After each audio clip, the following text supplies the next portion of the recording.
என் அன்பு சகோதர சகோதரிகளே, ஆண்டவராகிய இயேசு கிறிஸ்துவின் நாமத்தில் என் அன்பின் வாழ்த்துக்கள். இன்றைய முத்து என்னும் இந்த சிறிய தியானத்தின் மூலமாக மீண்டுமாக இந்த நாளிலே உங்களை சந்திப்பதில் மகிழ்ச்சி அடைகிறேன். இந்த நாளில் கர்த்தர் உங்களுக்கு எல்லா விதமான ஜெயத்தையும் நன்மைகளையும் கிருபைகளையும் தேவன் பரிபூரணமாக கட்டளையிடுவாராக. பிரியமான தேவனுடைய பிள்ளைகளே, நீதிமொழிகளின் புஸ்தகம் 27ஆம் அதிகாரம் 8வது வசனத்தை நான் வாசிக்கிறேன். நீதிமொழிகள் 27:8.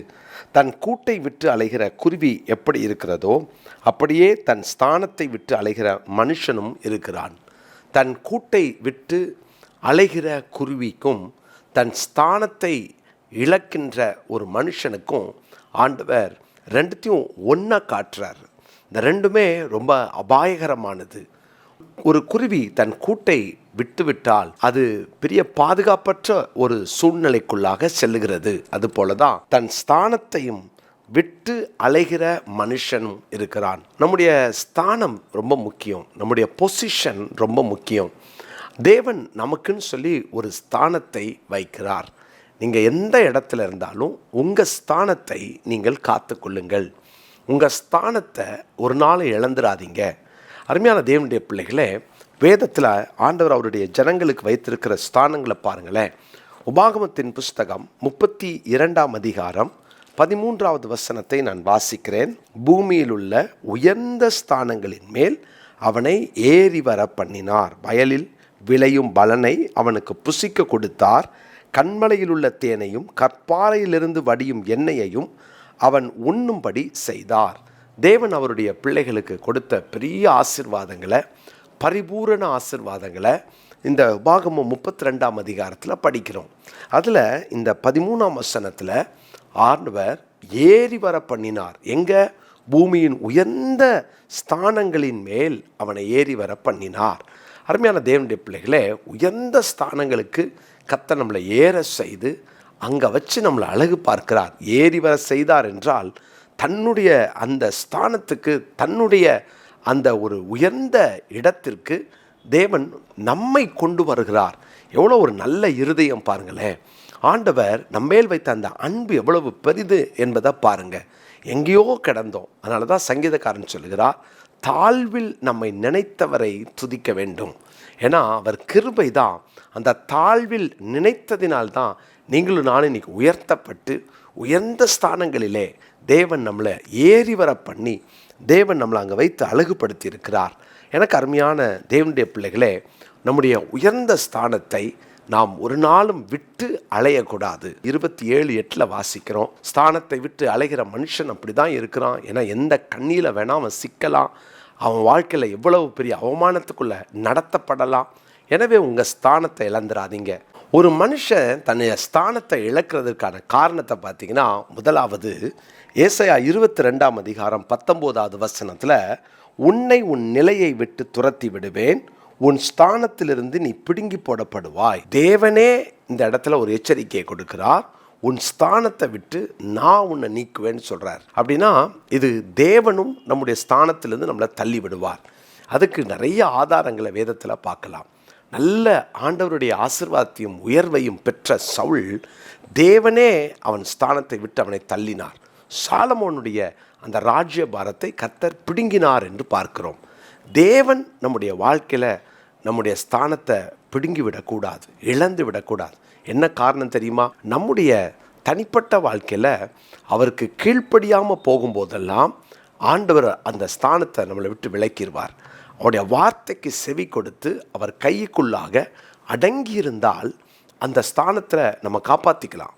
தேவன் ஒரு மனுஷ ஸ்தானத்தை பிடுங்கிட்டார்னா அல்லது அந்த ஸ்தானத்திலேருந்து தள்ளிட்டார்னா அந்த மனுஷ நிலைமை எவ்வளவு பரிதாபத்துக்குரிய நிலைமை. இதை கேட்டுக்கொண்டிருக்கிற தேவ பிள்ளைகளே, கர்த்தர் உங்கள் ஸ்தானத்தை பறிக்க நம்ம காரணமாயிடக்கூடாது. நம்மளே ஆண்டவர் இந்த ஸ்தானத்தை பிடுங்குகிறதுக்கு நம்முடைய வாழ்க்கை காரணமாகி விடக்கூடாது. எப்போதும் தாழ்மையோடு ஆண்டவருக்கு கீழ்ப்படிந்து நடக்க கற்றுக்கொள்வோம்.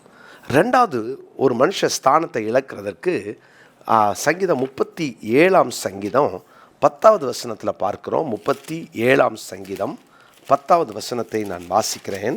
இன்னும் கொஞ்சம் நேரம்தான், அப்பொழுது துன்மார்க்கன் இரான், அவன் ஸ்தானத்தை உற்று விசாரித்தாயானால் அவன் இல்லை.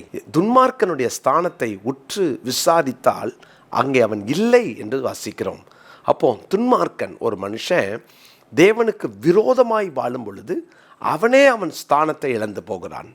அவன் துன்மார்க்கனாய் அவன் தேவனுக்கு பயப்படாததினாலே, தேவனுக்கு கீழ்ப்படியாததினால அவனே அவன் ஸ்தானத்தை இழந்து போகிறான். சிம்சோனுடைய வாழ்க்கை நமக்கு ஒரு பெரிய பாடம். ஏன்னா தேவன் அவனை உயர்ந்த ஸ்தானத்தில் வச்சாரு.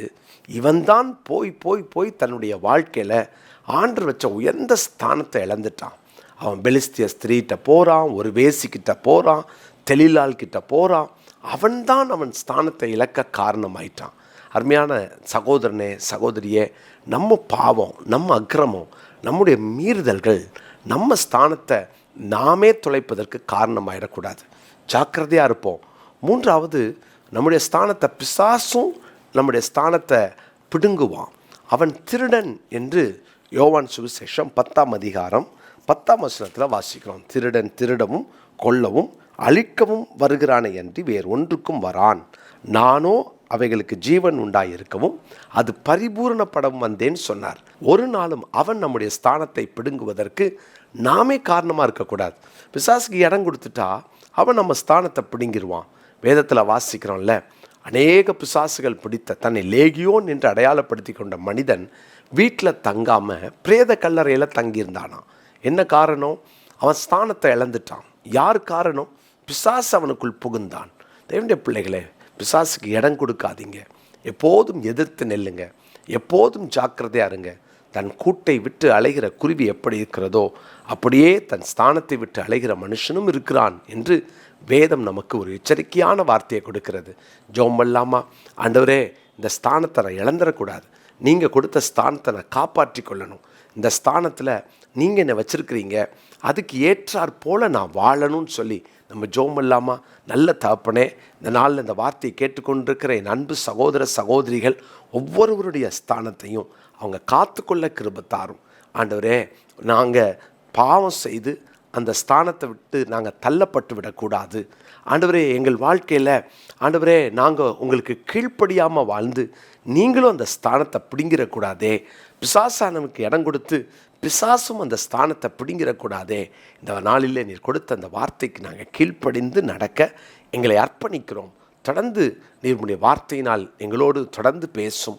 ஆண்டவர், இந்த நாள் முழுவதும் உம்முடைய பிள்ளைகளுக்கு நன்மைகளையும் கிருபைகளையும் ஆசீர்வாதங்களையும் தந்தருளும். இயேசுவின் நாமத்தில் ஜெபிக்கிறேன் நல்ல பிதாவே, ஆமேன். பிரியமானவர்களே, இந்த நாளினுடைய மனப்பாட வசனம் சங்கீதம் 27:8 நான் இந்த நாளில் மனப்பாடம் செய்து கொள்வோம். சங்கீதம் 27:8 வசனம். அது மாதிரி வேர்ஸ் அ டே, அந்த பைபிள் மெமரி வேர்ஸையும் மறந்துடாமல் படிங்க. ஒவ்வொரு நாளும் கொடுக்கப்பட்டிருக்கிற இந்த பைபிள் சாப்டர்ஸையும் எப்படியாவது படிச்சிருங்க. முழங்காலில் நின்று படிப்பீங்க, நான் விசுவாசிக்கிறேன். இந்த வருஷத்தில் நம்ம பைபிளை முடிப்போம். பாதியில் விட்டுறாதீங்க, தொடர்ந்து கடைசி வரைக்கும் படிங்க. God bless you.